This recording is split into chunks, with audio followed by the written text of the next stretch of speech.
Nosotros, bienvenido. Joely, qué gusto saludarte.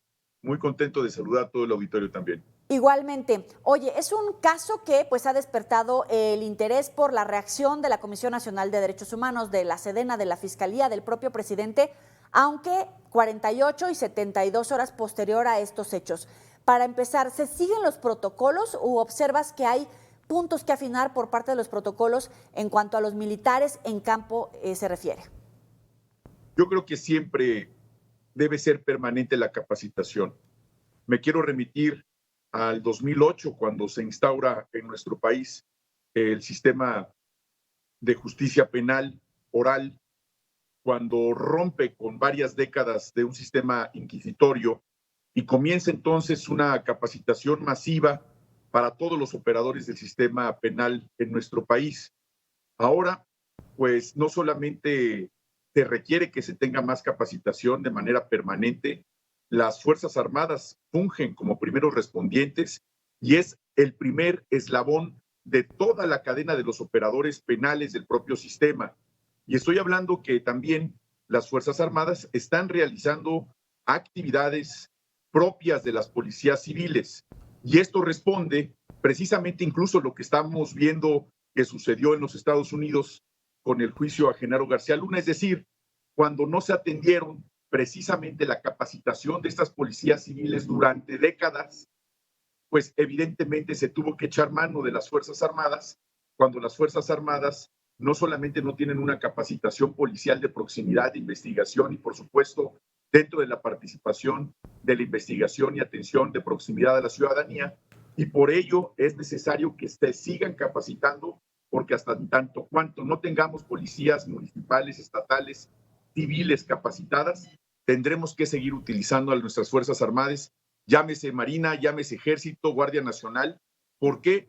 Por la insuficiencia de capacitación y de permanencia de esos cuerpos civiles que desafortunadamente lo vemos. La cereza en el pastel, el gran ejemplo es el juicio de García Luna.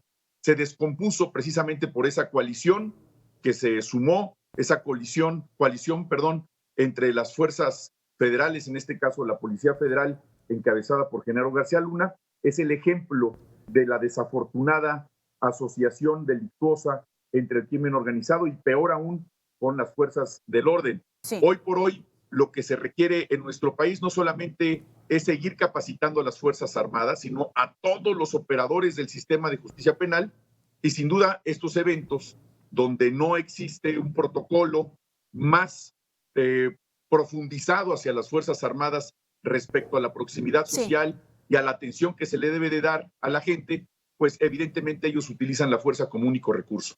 Oye, Ricardo, es que me parece que le das al clavo, porque efectivamente están realizando labores de seguridad públicas en zonas asoladas por la violencia, quedan en medio de criminales, pero también de ciudadanos. ¿Están suficientemente capacitados? Y hay un reconocimiento como tú lo tienes para capacitarlos y mediar entre una criminalidad sin control y la sociedad civil. Mira, precisamente donde fueron estos eventos en Tamaulipas, pues tenemos el enorme ejemplo de la proliferación de grupos del crimen organizado. Nada más recordemos dónde se encuentran los últimos gobernadores de Tamaulipas, exceptuando el actual gobierno de Morena. Se encuentran los gobernadores privados de su libertad precisamente relacionados con temas de asociación delictuosa con el crimen organizado. Y uno de ellos, Cabeza de Vaca, que también una de sus resoluciones que no tiene que ver con las principales acusaciones que tiene por estas ligas con el narcotráfico y lavado de dinero, se encuentra también fuera de nuestro país. Precisamente en ese sentido, quiero señalar que esa ausencia de cercanía con la sociedad, no solamente de los gobernantes, sino también de ese acercamiento de proximidad social con la población, es lo que hace que exista esa frontera donde debería de existir al revés un activismo permanente de rescate de la sociedad. Hoy lo que ocurrió, por supuesto, es muy lamentable. Yo sé y tengo conocimiento que estos elementos del ejército ya se encuentran en manos de la justicia.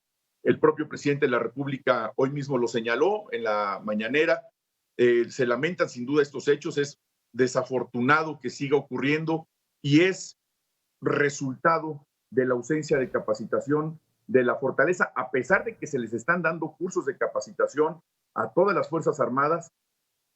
Prácticamente podría decirlo así, es una herencia maldita del resultado de los gobiernos fallidos del pasado. Sí. Esa herencia maldita la estamos cosechando los mexicanos. Es un río de sangre que comenzó desde el año 2000 con la gestión del peor presidente de la historia de México, que es Vicente Fox. Continuó con Felipe Calderón y hoy lo vemos con este juicio a Genaro García Luna, que resultó ser culpable precisamente por los nexos del crimen organizado y toda su administración y todos los que han estado coludidos. Ricardo, tuvieron que utilizar a las Fuerzas Armadas y las Fuerzas Armadas están muy capacitadas y tienen un ejemplo de servicio a la patria reconocido por todos los mexicanos, pero en definitiva sería un tanto cuanto incongruente y además ingenuo pensar que tienen capacitación de cercanía con la ciudadanía en trabajos policíacos. Esa es una actividad totalmente distinta que esperemos en breve lo tengan todos o completamente cubierta su capacitación para evitar estos eventos que desafortunadamente ocurrieron. ¿Crees que alcance la capacidad, el asumir, obviamente, el reto para que, en este caso, militares sean investigados y en caso de que resulten culpables sean sancionados más allá de los tribunales militares, es decir, desde el lado civil, lo que decía un poco el presidente, pero ¿crees que alcance hasta allá? Porque una cosa es la disposición y otra cosa es que efectivamente las cosas hayan cambiado. Yo creo que sí. Este es un país de leyes. El presidente es un demócrata y lo ha demostrado. Y hoy tienen también facultades y atribuciones los juzgados civiles para conocer de hechos cometidos por militares.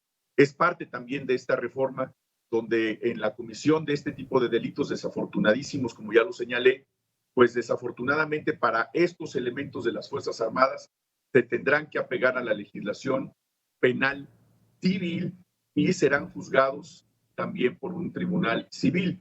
Quizá por su condición castrense, la penalidad, en este caso la privación de la libertad que el propio juez determine tengan que imputárseles, pues esa sentencia se tendrá que cumplir en una prisión militar, precisamente por su calidad castrense.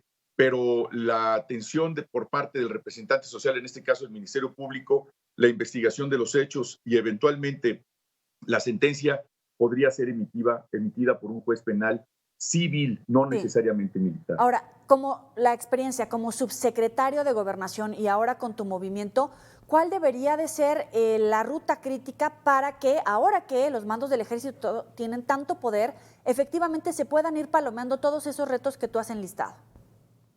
Yo considero que se debe de seguir confiando en nuestro ejército, en la Marina, en la Guardia Nacional.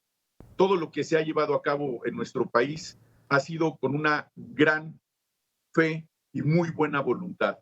Nunca ha existido de por medio alguna colusión con el crimen organizado, alguna asociación o alguna relación criminal. Por el contrario, cada vez se han limpiado más estas instituciones y lo que se busca es pacificar al país, no solamente con el uso de la fuerza presente en estos casos de delincuencia y enfrentamientos desafortunados con el crimen organizado, sino también toda la atención a la gente más vulnerable de nuestro país que estaba abandonada.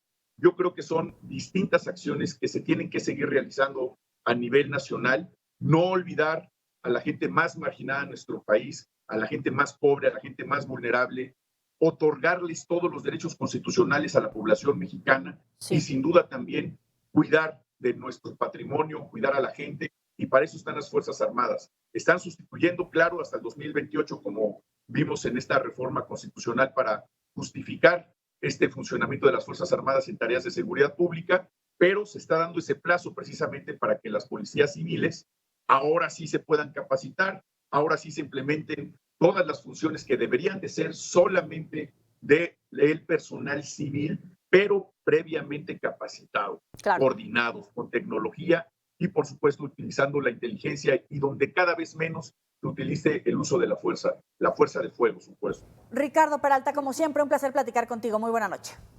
Joely, un gusto saludarte y saludos a todo el auditorio. Muchas gracias por la atención. Hasta luego. Gracias. Sabe que puede recuperar todas nuestras entrevistas en los próximos espacios informativos. Ahora vamos a una pausa, volvemos.